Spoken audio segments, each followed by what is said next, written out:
আছেন আমাদের সিরিয়াল সহসভাপতি Rafiqul Islam. Representative pharmaceutical representative association একটি সুসংগঠিত অ্যাসোসিয়েশন। রিপ্রেজেন্টেটিভ অ্যাসোসিয়েশনের কাজ হলো আমরা ডাক্তারের কাছে ঔষধের প্রতিদিন আমাদের কাছে যে নতুন নতুন তথ্য আসে, ঔষধের বিজ্ঞানময় নতুন নতুন তথ্য কোম্পানি আমাদেরকে দিয়ে থাকে, সেই তথ্য আমরা ডাক্তারের কাছে পৌঁছে দেওয়ার চেষ্টা করি এবং পৌঁছে দিই।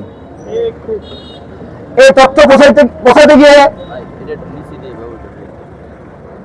আমাদের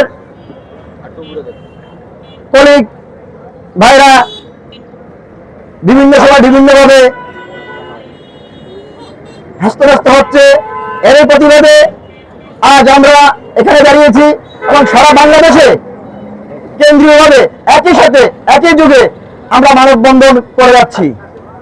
আমরা বর্তমান সরকারের স্বাস্থ্যমন্ত্রী এবং আমাদের স্পিকার মহোদয়ের কাছে এবং বাংলাদেশ সরকারের প্রধানমন্ত্রীর কাছে আমাদের আকুল আবেদন, আপনারা অতি শীঘ্রই আমাদের এই 6 দফা দাবি এবং আমরা যেন স্বাস্থ্যসেবা দিতে গিয়ে কোথাও কারো হাতে হস্তব্যস্ত না হতে হয়, এর দিকে লক্ষ্য রাখবেন। করোনা মহামারীকালীন সময়ে আমাদের এই রিপ্রেজেন্টেটিভগণ বিভিন্ন সময় বিভিন্নভাবে স্বাস্থ্যখাতে যথেষ্ট অবদান রেখেছে। আমরা এই সিলিন্ডার গ্রহণ করেছি, আমরা এই করোনা রোগীর পাশে দাঁড়িয়েছি, আমরা এই সেবা দিয়েছি, সাথে আমাদের সাথে ডাক্তারগণ ছিলেন। আজ কেন আমরা নতুন নতুন তথ্য দিতে গিয়ে আমাদেরকে বিভিন্ন সময় বিভিন্নভাবে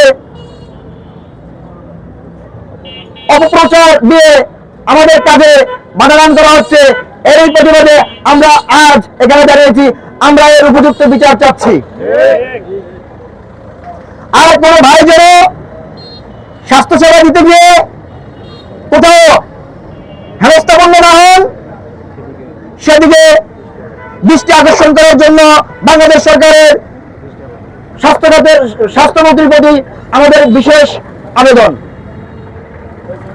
এবার আমি আমার বক্তব্য শেষ করছি। আল্লাহ হাফেজ।